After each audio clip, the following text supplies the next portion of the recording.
তার মানে অনেক যা কইতাছে এই সব কিছু সত্যি। আমি তাহলে আসল শালিমা, এই কোটি কোটি টাকার সম্পত্তি সব আমার। শালিমা বিল্ডার্সের মালিক মেঘলা সেটা সকলেই জানে, কিন্তু রাতুল কি খেলা দেখালো, অন্য আরেকটি মেয়েকে নিয়ে এসে বলল যে শালিমা বিল্ডার্সের মালিক এই মেয়েটি।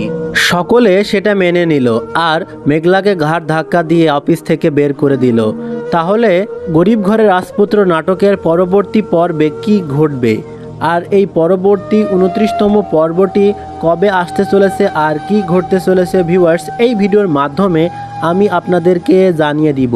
সুতরাং ভিডিওটি 1 সেকেন্ডও স্কিপ না করে দেখতে থাকুন। আর বন্ধুরা, আপনারা যারা আমাদের চ্যানেলটি সাবস্ক্রাইব করেননি এখনই সাবস্ক্রাইব করুন আর একটি কমেন্ট করে জানান 1 থেকে 28টি পর্ব আপনাদের কাছে কেমন লেগেছে, আর আপনারা কে কে এই 28টি পর্ব দেখেছেন। আপনারা যারা এখনও গরিব ঘরের রাজপুত্র নাটকের 28তম পর্বটি দেখেননি দ্রুত দেখে আসুন, কারণ কারুহাম ইউটিউব চ্যানেলে ইতিমধ্যে গরিব ঘরের রাজপুত্র নাটকের 28তম পর্বটি রিলিজ হয়েছে।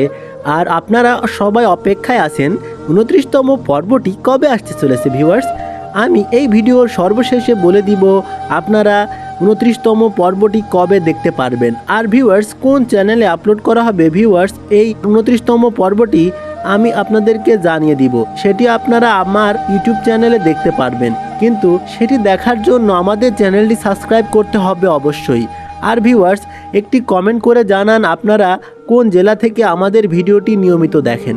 ভিউয়ার্স আপনারা খুব শীঘ্রই অর্থাৎ আগামী শনিবার দুপুর 12টায় কারুহিম ইউটিউব চ্যানেলে ঈদ স্পেশাল পর্বটি দেখতে পারবেন। তো ভিউয়ার্স বাংলা নাটকের এ সকল আপডেট পেতে আমাদের সাথেই থাকুন আর আমাদের চ্যানেলটি সাবস্ক্রাইব করতে ভুলবেন না। ধন্যবাদ।